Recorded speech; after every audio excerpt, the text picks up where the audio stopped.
kodrat ini.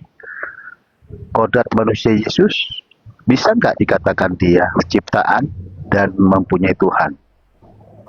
Untuk membedakan kodrat tadi, Romo. Tapi kalau kita berbicara Yesus satu pribadi, Yesus sepenuhnya Allah, sepenuhnya manusia. Membedakan kodrat ini, Romo. Karena saya sudah jelaskan cukup lama tentang subordinasi fungsional dan subordinasi substansial atau kodrat. Kodratnya sama, tidak ada perbedaan di situ. Tetapi ketika dia melakukan kenosis, pengosongan diri, maka apa yang terjadi di situ? Kedudukan kemuliaannya, dia harus meninggalkan kemuliaannya. Dia meninggalkan kemuliaannya, menghambakan dirinya dalam menghambakan diri dan menjadi seperti manusia. Tetapi di situ benar-benar Allah dan benar-benar manusia. Contohnya, kita baca Yohanes 11 ayat 38. Yohanes 11 ayat 38. Maka masjulah pula hati Yesus. Lalu ia pergi ke kubur itu. Kubur itu adalah sebuah gua yang ditutup dengan batu. Kata Yesus, angkatlah batu itu.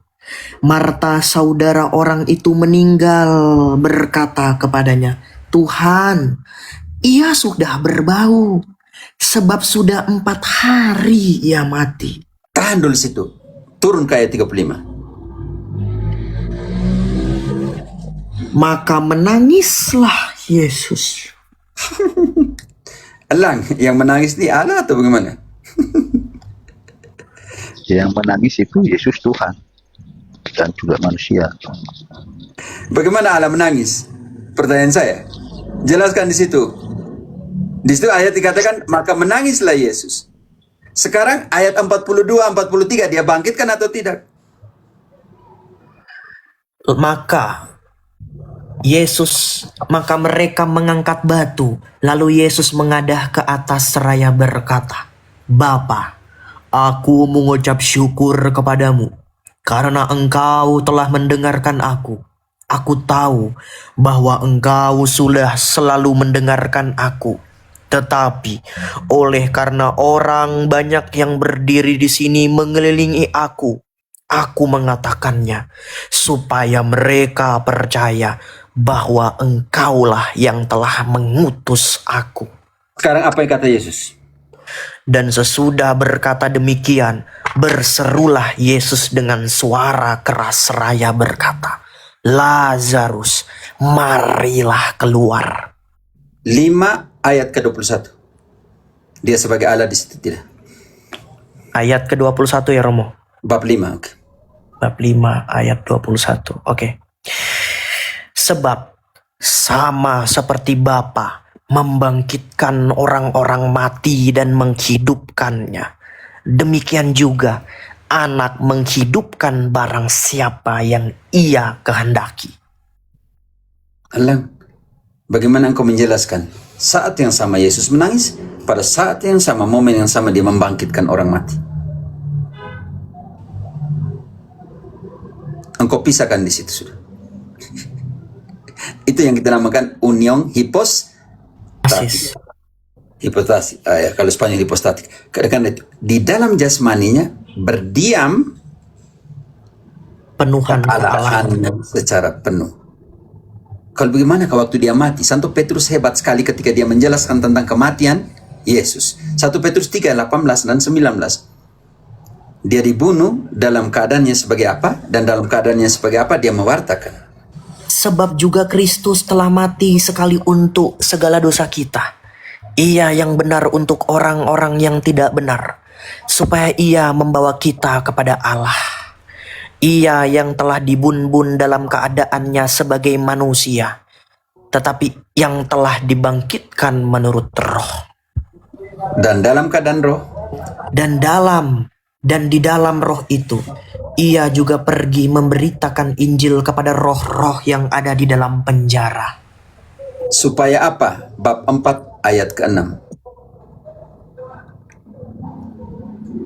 Itulah sebabnya, maka Injil telah diberitakan juga kepada orang-orang mati, supaya mereka sama seperti semua manusia dihakimi secara jasmani badani, tetapi oleh roh dapat hidup menurut kehendak Allah. Karena itu kembali ke Yohanes 5 ayat 25. Tadi engkau baca 21, sekarang ayat 25 Yohanes dipenuhi ketika Yesus mati di kayu salib dan dia pergi kemana? Dibunuh Jawab secara Yesus. jasmani. Yuk, silakan. Akulah kebangkitan dan hidup. Barang siapa percaya kepadaku, ia akan hidup walaupun sudah mati. Bab 8 ayat 25. Sekarang kepenuhan. Maka kata mereka kepadanya, siapakah engkau? Jawab Yesus. Apa di mana? Bab 5? Yohanes 8.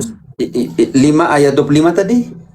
Tadi engkau baca 11. Akulah sorry. kebangkitan dan hidup. Makanya saya bingung. Oke.